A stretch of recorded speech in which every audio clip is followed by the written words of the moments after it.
Hello, आप सभी का स्वागत है सिद्धांत पब्लिक स्कूल के यूट्यूब चैनल पे। मैंने क्लास 10 के मैथ सेशन को आगे कंटिन्यू करने के लिए बोला था। ये जो सेशन है ये आज ट्रिग्नोमेट्री पे बेस्ड है। एक बहुत अच्छा चैप्टर है। एनसीईआरटी का सिलेबस जब से आया तब से इस चैप्टर को बहुत छोटा कर दिया गया है, लेकिन फिर भी इस चैप्टर की गुणवत्ता, इस चैप्टर की महानता कम नहीं हो जाती। ट्रिग्नोमेट्री क्या होती है एक्चुअली? ट्रिग्नोमेट्री में आप लोगों को लगता है कि हम एक समकोण त्रिभुज बना लेते हैं और उसकी भुजाओं को नापने लग जाते हैं। ये 3, ये 4, ये 5, इनका बटा बटा करते हैं, लंब बटे आधार बटे कर्ण करते हैं और दुनियादारी निकालते चले जाते हैं। भैया अगर आपको लगता है कि ट्रिग्नोमेट्री ये है तो कतई उल्लू हुआ। क्या होता है ट्रिग्नोमेट्री में? तो चलो इसके नाम से पूछते हैं। इसके नाम में क्या लिखा है, जरा इसको अलग करो। इसमें लिखा है त्रिकोणमिति। त्रिकोणमिति, यहां क्या लिखा है? Trigonometry, that means trigonal metry. Trigonal मतलब फिर से 3 कोण का मापना। जब आप 3 कोण नापते हो ना तो वहां पर बनती है त्रिकोणमिति। कैसे, आइए जानते हैं। पहले तो आपको त्रिकोणमिति जानने से पहले सबसे पहले आपको पता होना चाहिए कि ये जो त्रिभुज ऐसे करके आप बनाते हो ये एक्चुअली में होता क्या है। ये क्या होता है, ये त्रिभुज क्या होता है? पहले तो इसका नाम क्या है? तो इसमें एक एंगल जो है वो 90 डिग्री होता है, इसलिए इसको बोलते हैं राइट एंगल ट्राइंगल। इसको बोलते हैं हिंदी में राइट एंगल ट्राइंगल, और अंग्रेजी में क्या बोलते हैं? अंग्रेजी में बोलते हैं समकोण त्रिभुज। हाँ, ये मत सोचना कि मैं पागल हो गया हूं, मुझे हिंदी इंग्लिश समझ में आ रही है और इंग्लिश हिंदी समझ में आ रही है। पागल तुम हो, मैं नहीं। अच्छा, राइट एंगल ट्राइंगल में क्या होता है? यहां पर 3 भुजाएं आपको दिख रही होंगी। अगर मैं इनका नामकरण कर दूं, एक का नाम अंडा, एक का नाम बंडा, एक का नाम चंदा, तो ए बी सी अगर इनका मैंने नामकरण किया तो ये भुजा ए बी, ये भुजा बी सी और ये भुजा ए सी। इनको कहते हैं, एक को कहते हैं कर्ण, सिर्फ एक को। सिर्फ आप ये बता सकते हैं कि ये भुजा जो है वो कर्ण है। जी हाँ, पहली चीज तो आपको मैं बता दूं कि बहुत सारे टीचर तुरंत इसको लंब बोल देते हैं, तुरंत इसको बोल देते हैं आधार, लेकिन ऐसा नहीं होता है। ये मैंने बीच में बनाया है। अच्छा, मैंने आपसे कहा कि सिर्फ और सिर्फ ये भुजा है जो कर्ण होती है, सो हिंदी में इसे बोलते हैं हाइपोटेनियस। ओह, बहुत तगड़ा। हाइपोटेनियस कुछ लोग कहते हैं, कुछ पागल लोग कुछ भी कहते हैं।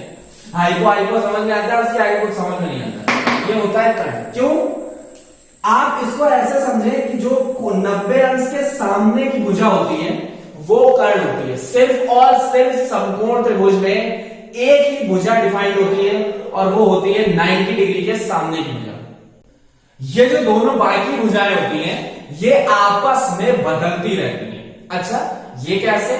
तो ये इस तरह से होता है कि आपको इस एंगल के अलावा यहां पर 2 कोण दिख रहे होंगे, एक तो ये और एक ये। अगर इस कोण का नाम मैं ए ले लूं और इस कोण का नाम मैं सी ले लूं तो ये जो भुजाएं होती हैं ये इनके हिसाब से बदलती रहती हैं। कैसे?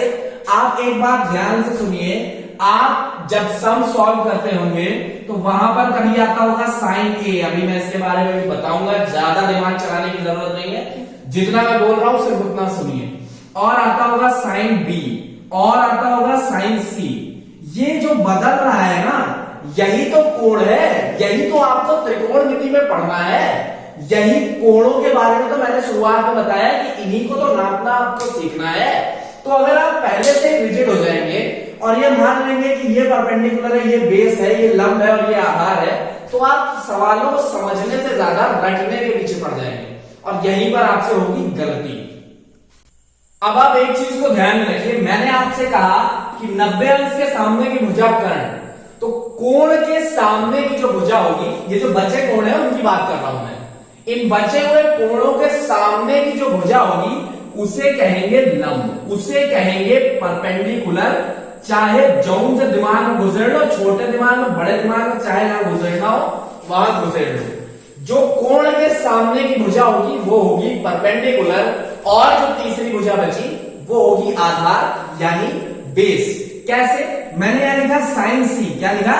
साइन सी। तो मैं इस कोण की बात कर रहा हूं, तो इस कोण के सामने कौन सी भुजा है? यही है।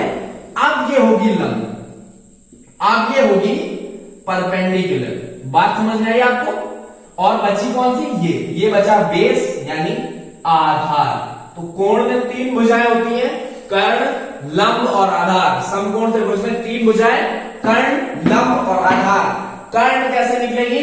90 अंश के सामने वाली या सबसे बड़ी भुजा कर्ण कहलाती है। दूसरे कोण के सामने वाली, यानी जो कोण आपसे पूछा गया है उसके सामने वाली भुजा लंब होती है और दूसरी आधार होती है। मुझे पता है अभी जो मैंने बोला वो बाउंस हो गया आपके ऊपर से, वो आपकी भेजे में घुसा नहीं। मैंने यहां पर साइन सी के लिए एक ट्रायंगल बनाया है। मैंने क्या दिखाया कि जब आपने कोण सी लिया तो लंब ये है और आधार ये है। ये साइन ए के लिए ट्रायंगल है, इस कोण के लिए। किस कोण के लिए? इस कोण के लिए।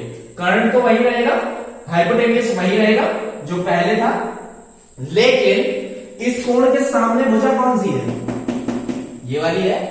इस कोण के लिए ये होगा लंब। मैंने शुरुआत में आपसे बोला था कि जो कोण के सामने की भुजा होती है वो होती है लंब। तो अगर आपको साइन ए निकालना है तो अब जो लंब लिया जाएगा वो ये लिया जाएगा। बचा कौन सा? ये, और ये हो गया आधार। मैंने कहा था ये दोनों भुजाएं जो होती है लंब और आधार, ये अपनी जगह बदलती है अकॉर्डिंग टू द एंगल। कोण के हिसाब से ये अपनी जगह बदलती है। इस बात को अगर आप समझ पाए तो आप समझ लीजिए कि ट्रिग्नोमेट्री के आधे कॉन्सेप्ट आपने सीख लिए। लेकिन अगर इसे नहीं समझ पाए तो प्लीज वीडियो को पीछे करिए, इसे बार बार देखिए, समझने की कोशिश करिए। अगर फिर भी ना समझ में आए तो कमेंट सेक्शन में मुझे जरूर बताइए। जी हाँ, हमारे जो कैमरामैन साहब है उन्होंने कहा कि ये फालतू की चीज समझाने में आपने इतना टाइम क्यों वेस्ट किया। तो मैं आपको बताता हूं कि क्यों फालतू नहीं है और क्यों इसको मैंने इतना डिटेल में समझाया। मैं जानता हूं कि जो बहुत बड़े बड़े अपने आप को बुद्धिमान लगाते होंगे उनको लगा होगा कि ये बहुत बेकार सी चीज है, लेकिन ये बेकार नहीं है। अगर आप 9th क्लास में पहली बार आपने ट्रिग्नोमेट्री पकड़ी, अगर आपने 10th क्लास में पहली बार ट्रिग्नोमेट्री पकड़ी और जो सवाल मैं लिख रहा हूं वो आपके सामने आया, जरा थोड़ा सा पेशेंस रख के मेरे साथ रहिए। ये ए है, ये बी है, ये सी है, इसकी वैल्यू 3 सेंटीमीटर, इसकी वैल्यू 4 सेंटीमीटर, इसकी value 5 centimetre. Basic right angle ले लिया मैंने। और आपको निकालना है sine A into sine B plus cos A into cos B. जब इसे निकालना होगा ना तो आपको एहसास होगा कि आप साइन ए के लिए जो फॉर्मूला लगाएंगे वो साइन बी के लिए नहीं लगा पाएंगे, कॉस ए के लिए जो फॉर्मूला लगाएंगे वो कॉस बी के लिए नहीं लगा पाएंगे। और वहां पर आपको ये चीज पूरी तरह समझानी पड़ेगी और बच्चा जो होगा उसका माइंड ब्लोन अवे हो गया होगा। इसलिए मैंने इसको पहले समझाया और ये बहुत इंपॉर्टेंट है, इसको आप अपनी बुद्धि में घुसाइए। जो मेन चीज आएगी आपकी ट्रिग्नोमेट्री में वो होंगे त्रिकोणमितीय अनुपात यानी ट्रिग्नोमेट्रिकल रेशियो। आर्यभट्ट ने सबसे पहले इनका नाम लिया था, उनकी एक पुस्तक है आर्यभट्टीयम, उसमें आपको मिलेगा ज्या सूत्र। ठीक है, उन्होंने बताया ज्या होता है, कोज्या होता है और स्पर्श ज्या होता है। ये 3 चीजें होती हैं। अब तुमको लग रहा है हिंदी बहुत आसान है तो आओ पढ़ के देखो। इसको बोलते हैं साइन। क्या बोलते हैं? साइन। इसको बोलते हैं कोसाइन और इसको बोलते हैं टेंजेंट। समझ में आ रही बात आपको? इसका विलोम होता है, इसका विलोम मतलब इसका उल्टा, यानी साइन का उल्टा क्या होता है? साइन का उल्टा होता है कोसेकेंड। एन कोसाइन का उल्टा होता है सेकेंड और टेंजेंट का उल्टा होता है कोटेंजेंट। अब आप कह रहे होंगे कि ये तो पहली बार सुनने को मिला, तो जितना आपको सुनने को मिलता है मैं सिर्फ उतना रखता हूं। इतना इतना इतना कहां गया? ये और ये। साइन, कॉस, टेन, कॉसेक, सेक और कॉट। साइन का उल्टा कोसेक होता है, कॉस का उल्टा सेक होता है, टेन का उल्टा होता है कॉट। ये होते हैं आपके 6 बेसिक ट्रिग्नोमेट्रिकल रेशियोज। ये कैसे आते हैं, इनकी वैल्यूज क्या होती है, ये सब हम लोग जानेंगे एक छोटे से ब्रेक के बाद।